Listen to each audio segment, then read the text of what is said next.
Fala pessoal, tudo bem com vocês? Espero que vocês estejam muito bem neste dia.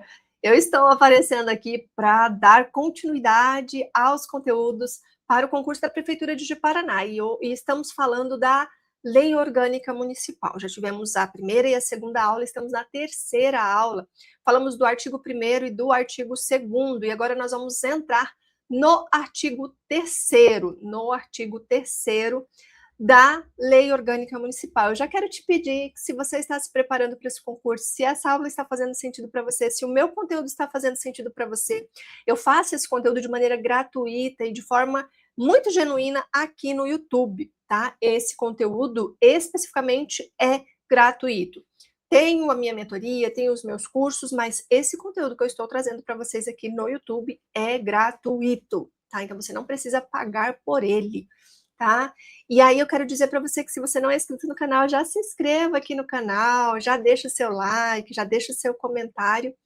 E essa aula foi feita pensada para que você possa de fato entender a lei orgânica, que você possa acertar as questões. E sem mais delongas, nós já vamos começar. Fique firme, já pega papel e caneta, senta em um lugar confortável para que você possa realmente fazer suas anotações e prestar bastante atenção. Vou compartilhar aqui a tela com vocês já, para que nós possamos dar início a essa nossa aula, que nós vamos falar aqui do artigo 3º, já compartilhei aí para vocês. E a gente já falou do artigo 1º, que falava aqui sobre os fundamentos, né, do município. Falamos do artigo 2º, que falou sobre os poderes, tá? Então nós tivemos a aula 1 e a aula 2, aula 1, artigo 1º. Ela foi uma aula aí, aulas não muito longas, para trazer todo o detalhamento desses dois artigos, aula 1 e 2, e agora nós vamos para o artigo 3º aqui nessa aula 3, tá? Então, no artigo 3º diz o seguinte: são objetivos fundamentais do município. 1. Contribuir para uma sociedade livre, justa, produtiva e solidária. 2. Promover o desenvolvimento econômico e social, reduzindo as desigualdades regionais e sociais, as diferenças de renda, erradicação da pobreza e da marginalização. 3. Promover o bem comum, sem qualquer forma de discriminação quanto à raça, a origem, raça, sexo, cor, identidade ou crença. 4. Garantir o desenvolvimento em todo o território sem privilégios distintos, sem privilégio de distritos, bairros ou vilas, promovendo o bem-estar de todos os municípios indistritamente. Parágrafo único diz assim: o município, objetivando a organização, planejamento e execução de funções públicas do interesse comum, buscará a integração econômica, política, social e cultural dos municípios limítrofes e o Estado, avançando com estes convênios e permutas. Aqui é a leitura integral. Agora nós vamos entrar, vou explicar para vocês esses dispositivos, tá? Então você vai prestar atenção e vai entender o quê? Que esse artigo 3º, ele desloca o foco da estrutura institucional, que foi vista, nós vimos no artigo 2º, e ele leva esse foco para a finalidade da atuação estatal. Em outras palavras, o que a gente pode entender aqui? Que depois de dizer o que é o município em si e como ele se organiza, essa lei orgânica, ela passa a dizer para que ele existe e em que direção vai atuar, em que direção deve atuar. Este é um ponto muito importante, porque toda norma jurídica, pessoal, serve para autorizar um ato concreto e imediato, tá? E existem normas cuja função principal é o quê? Orientar, dirigir e limitar a atuação do poder público. E é exatamente o caso desse artigo 3º. Então, aqui a gente percebe o quê? A natureza jurídica desse artigo 3º. Ela é uma norma programática. O que significa ser uma norma programática? Que ela vai depender de outras leis, outras ações, decretos, enfim, para que realmente a população possa usufruir do que está previsto aqui. Então, ela é uma norma de natureza programática. Os objetivos fundamentais do município são exemplos clássicos do que a doutrina, especialmente dentro do direito constitucional, chama de normas programáticas. Por quê? Porque ela está prevendo o programa, mas ela não fala como, por exemplo, contribuir para uma sociedade livre, justa, produtiva e solidária. não está falando como isso vai acontecer. Então, ela está programando, ela é uma norma programática, tá? Então, o que significa de fato isso, Eliane? Não entendi, nunca estudei direito, e aqui eu tento trazer de modo que todos vocês consigam entender, tanto quem já fez direito, quem já tem esse conhecimento, esse contato, quanto quem não fez. Tá? Então, o que significa essa norma programática de maneira bem clara? É uma norma que ela estabelece fins a serem perseguidos pelo Estado, fins a serem buscados pelo Estado. Mas o que essa norma programática faz? Ela aponta a direção para a atuação dos poderes públicos. E essa norma programática, para você entender a caracterização dela, ela depende, muitas vezes, de políticas públicas, planejamento, legislação complementar, para que possa ser concretizada, para que possa ser uma norma plena. Isso significa que o artigo 3º, esse artigo 3º da Lei Orgânica do Município de Paraná, ele não deve ser feita uma leitura simples do enunciado, não deve ser lido como uma simples enunciação retórica, por exemplo. Ele possui um conteúdo jurídico e ele não diz apenas o que seria desejável para a população de paranaense, mas o que deve orientar essa ação estatal, no caso do poder público no município. Então, a eficácia jurídica dessas normas programáticas, como é o caso desse artigo 3º, ela aparece um conceito que é muito importante para o seu estudo, que é essa questão da eficácia jurídica. Qual é a eficácia jurídica? Então, entenda isso. O que é eficácia jurídica, Eliane? Eficácia jurídica é a capacidade de que uma norma tem de produzir efeitos no ordenamento. Então, veja só, nem toda norma ela produz efeitos na mesma forma e na mesma intensidade. Então, algumas têm uma aplicação imediata e direta, outras precisam de uma mediação legislativa ou administrativa. Mesmo assim, todas as normas jurídicas, elas continuam sendo normas jurídicas, todas as normas continuam sendo normas jurídicas. No caso das normas programáticas, a eficácia ela se manifesta, entre outras formas, em 3 planos. Eficácia interpretativa, então elas servem aí como meio de interpretação, como parâmetro de interpretação para outras normas, né, para interpretar outras normas. Ela também tem uma eficácia vinculante. O que significa isso? Elas obrigam o serviço público, o poder público, a orientar a sua atuação em conformidade com esses objetivos que estão aqui. Tá? E ela também tem uma eficácia negativa. O que significa isso, Eliane? Elas impedem que o Estado atue em sentido contrário aos objetivos que estão postos, aos objetivos que estabelece essa própria norma, no caso aqui, a Lei Orgânica Municipal. Portanto, mesmo quando elas não geram efeito prático sozinhas, elas geram um direito subjetivo. Então, ela é uma norma que ela já tem eficácia jurídica, mesmo que para exercer esse direito precise-se de uma outra norma, por isso chamado normas programáticas. Então, mesmo que ela não exerçam, não geram sozinhas um direito subjetivo imediatamente exigível, toda e qualquer situação, essas normas elas têm uma relevância jurídica real. Isso é visto lá no direito constitucional, quando a gente fala das normas de aplicabilidade plena, das normas de aplicabilidade contida e das normas de aplicabilidade limitada, tá? E isso quando a gente vai para o plano aplicável em si. Quais são os objetivos fundamentais aqui, quando a gente faz esse contraponto com a Constituição Federal? Lembra que eu falei na primeira aula que a Constituição Federal é a nossa norma superior, a Carta Magna, aí tem a Constituição Estadual e a Lei Municipal, a Lei Orgânica Municipal, ela não pode violar a Constituição Federal. Então, o artigo 3º aqui da Lei Orgânica do Município de Paraná, ele claramente dialoga com o artigo 3º da nossa Constituição Federal, que estabelece, o artigo 3º da Constituição Federal, estabelece os objetivos fundamentais da República Federativa do Brasil. E aqui isso se revela um aspecto importante do direito municipal, tá? O município, ele não constrói a sua identidade jurídica de forma isolada, mas ele tem o quê? Uma simetria com a Constituição Federal, tá? E o que é essa simetria constitucional, Eliane? Me explica. É a ideia de que os entes federativos, especialmente no plano organizacional e institucional, eles devem o quê? Respeitar certos modelos, certos princípios constitucionais centrais. Então, quais são os entes federativos? União, os estados, Distrito Federal e os municípios. Então, eles têm essa simetria com essas normas, esses princípios constitucionais. Assim, quando a gente fala disso, a lei orgânica, ela fala em sociedade livre, justa e solidária, fala em redução das desigualdades, bem como ao combate a uma discriminação. Ela está reduzindo em escala local o projeto constitucional brasileiro, aquilo que está na Constituição. Então, ela vem do macro da Constituição e aqui na lei municipal vem para o micro.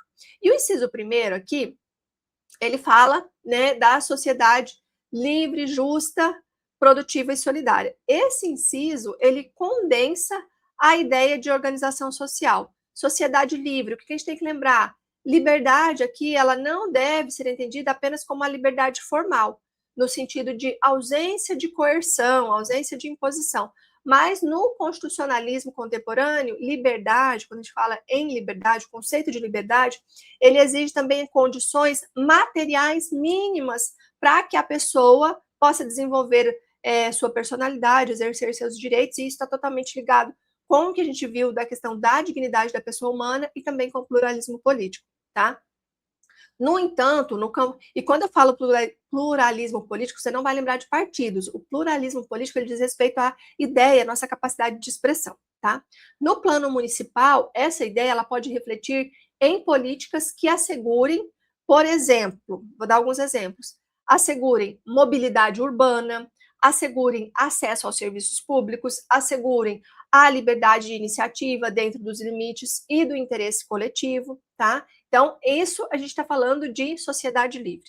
Quando a gente vem falar ali da sociedade justa, que fala ali contribuir para a sociedade livre, justa. Quando a gente fala da sociedade justa, a gente pensa nesse contexto de justiça no contexto constitucional mesmo. Não significa apenas a aplicação mecânica da lei, tá? O que significa? Significa compromisso com a igualdade material. A igualdade, ela existe de duas formas. A igualdade formal, que é aquela que está na lei, né, que é todos iguais, mas existe a igualdade material, aquela que acontece na prática, onde vai entrar o conceito de igualar os desiguais na medida das suas desigualdades. Então, por exemplo, nós temos aqui uma pessoa que tem esse tanto, né, nós temos de recurso financeiro, e essa que tem esse tanto. E aí os acessos são diferentes. O que o Estado tem que fazer? O Estado tem que dar meios para que se iguale os desiguais na medida das suas desigualdades, tá? Então, a gente precisa entender que o que é essa igualdade material, ela é a concepção segundo a qual o Estado, pessoal, o Estado, ele deve tratar, não deve tratar apenas de maneira abstrata, tá? Mas ele significa um compromisso com essa igualdade na prática mesmo, material, considerar as desigualdades que existem na sociedade, porque existe, a gente não pode negar. Então, a sociedade produtiva também, que fala ali que é contribuir para uma sociedade livre, justa, produtiva. A sociedade produtiva é uma expressão que demonstra que o município também se compromete com o desenvolvimento econômico, com a geração de renda, atividade produtiva, a dinamização da vida econômica local. E sociedade solidária está relacionada à questão da solidariedade no direito constitucional, que expressa o quê? A ideia de corresponsabilidade social. Então, o Estado ele não existe apenas para proteger autonomias individuais, mas ele também atua no sentido de promover uma integração, no sentido de uma proteção social e redução das exclusões. Então, aqui a gente fecha o inciso 1º do artigo 3º. O inciso 2º, ele fala sobre o desenvolvimento econômico-social com redução das desigualdades. Então, promover o desenvolvimento econômico e social, reduzindo as desigualdades regionais e sociais, as diferenças de renda, erradicação da pobreza e marginalização. Esse é um inciso que ele é muito rico, né? Ele tem uma roupagem muito rica. Por quê? Porque ele mostra que a lei orgânica ela não adota uma concepção restrita de desenvolvimento. O que a gente entende por desenvolvimento econômico aqui? É o crescimento da atividade econômica, o aumento da produção, circulação de riqueza, fortalecimento do comércio, da indústria também, dos serviços, da arrecadação. E quando a gente fala em desenvolvimento social, é a melhoria efetiva das condições de vida da população local, tá? E isso envolve acesso à saúde, à educação, à habitação, né, a moradia, no caso, saneamento, assistência social, toda a parte de inclusão. Então, a norma que a lei orgânica, no artigo 3º, inciso 2º, deixa claro que o desenvolvimento pretendido não é um desenvolvimento simplesmente quantitativo. Não basta crescer economicamente, é preciso o quê? Crescer de forma que se reduza as desigualdades. E aí, quando a gente fala em desigualdades regionais e sociais, nós estamos falando, a referência das desigualdades regionais, ela indica que o município ele deve evitar a concentração de investimentos e oportunidades em certas áreas específicas. Já quando nós falamos em desigualdades sociais, diz respeito a quê? Às diferenças estruturais entre os grupos da população, entre diversos grupos de população, tá? E a diferença de renda, né? Aqui aparece uma preocupação em relação à distribuição, uma preocupação distributiva. O município ele não controla sozinho a questão de toda a economia do município, mas ele pode o quê? Adotar políticas públicas locais que influenciam a inclusão econômica. E aí também nós entramos na questão da erradicação da pobreza e da marginalização, que está prevista também ali no inciso 2º, né? Ele fala o quê? Sobre essa questão da erradicação da marginalização, da pobreza e da marginalização. Essas expressões, você precisa entender que elas revelam uma espécie de compromisso com a atuação, uma prestação positiva da força pública, da administração pública, tá? E a prestação ativa. Então, a pobreza no plano jurídico-administrativo, jurídico-constitucional, não é apenas um problema econômico, ela é o quê? Uma situação que compromete o exercício dos direitos fundamentais, inclusive o exercício da dignidade da pessoa humana. E a marginalização, por sua vez, ela envolve a exclusão dos espaços econômicos, sociais e políticos, tá? O inciso 3º, ele fala sobre a questão da promoção do bem comum e a proibição da discriminação. Então, esse inciso, ele une dois conceitos, bem comum e igualdade sem discriminação. O que a gente pensa por bem comum? Bem comum, no campo do direito, ele é um bem com a finalidade coletiva, que justifica essa ação estatal, tá? Então, não se trata da soma de interesses individuais, mas de um interesse público voltado a essa vida digna da coletividade, tá? E a proibição da discriminação, ela está relacionada com o fato de o município se comprometer a promover o bem comum sem qualquer forma de discriminação. Isso se conecta diretamente com o princípio da igualdade, princípio da dignidade da pessoa humana, a vedação de preconceitos, tá? E também você precisa entender a questão ali da discriminação, né? Que discriminar de forma juridicamente, significa diferenciar pessoas ou grupos de maneira ilegítima, de maneira arbitrária ou ainda de maneira ofensiva, tá? É importante entender uma coisa: a diferenciação legítima, quando o direito ele estabelece distinções razoáveis, justificadas, né, como, por exemplo, quando a gente pensa na questão da cota, né, das cotas, e a discriminação ilícita, ilegal, que é quando essa discriminação ela é arbitrária, ela é preconceituosa, ela é ofensiva, ela viola direitos, tá? Então, lembra sempre, as políticas públicas que são voltadas especificamente a pessoas, por exemplo, com deficiência, a um determinado grupo, elas não configuram discriminação, tá? Discriminação ilícita. Ao contrário, elas são vistas como uma exigência para a igualdade material. Quando a gente olha ali para o inciso 4 desse artigo 3º, a gente vai ver falando sobre o desenvolvimento em todo o território e vedação de privilégios territoriais. Então, aqui a norma, esse inciso, ele é muito importante para o direito administrativo e também para o planejamento urbano.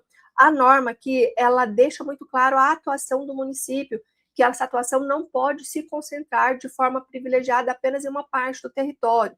Isso significa, para que a gente possa entender, que a administração ela deve buscar equilíbrio territorial, tá? Na formulação de políticas públicas. E por que isso é importante, Eliane? Porque muitos municípios há uma tendência histórica de concentração de investimentos em determinadas áreas centrais, tá? Então a gente precisa se atentar por isso.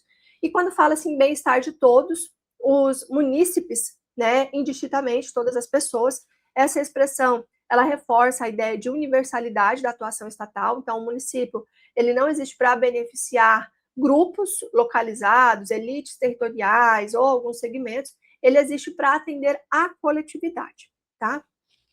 E ali no parágrafo único, ainda fala da integração com municípios limítrofes e com o Estado, né, de forma geral. Então, esse parágrafo único, ele traz aqui a ideia do chamado federalismo cooperativo. E aí, o que é esse federalismo cooperativo, Eliane?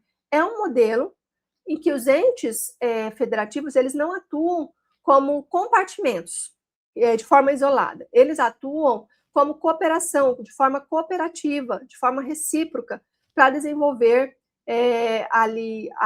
os entes, para resolver problemas comuns.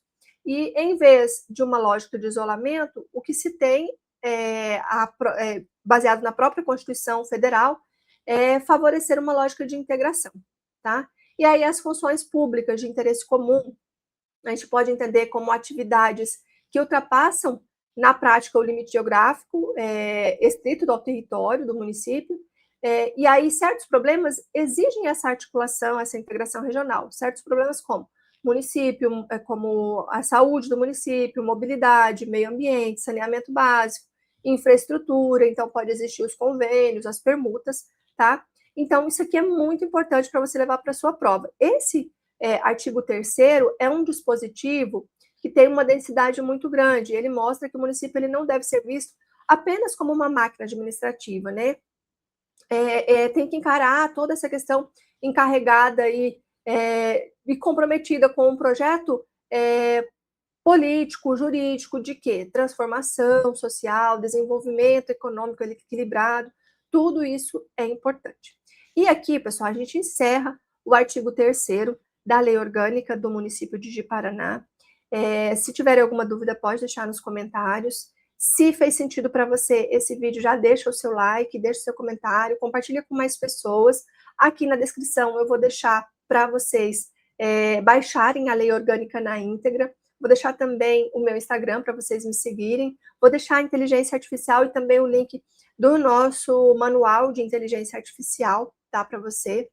E se vocês tiver bastante curtida e bastante comentário nesse vídeo, na última aula eu vou deixar um resumão da legislação em PDF para que vocês possam baixar. Tá bom? Eu espero que você esteja bem, eu espero que você esteja firme por aí. Eu fico por aqui. Tchau, tchau e até a próxima.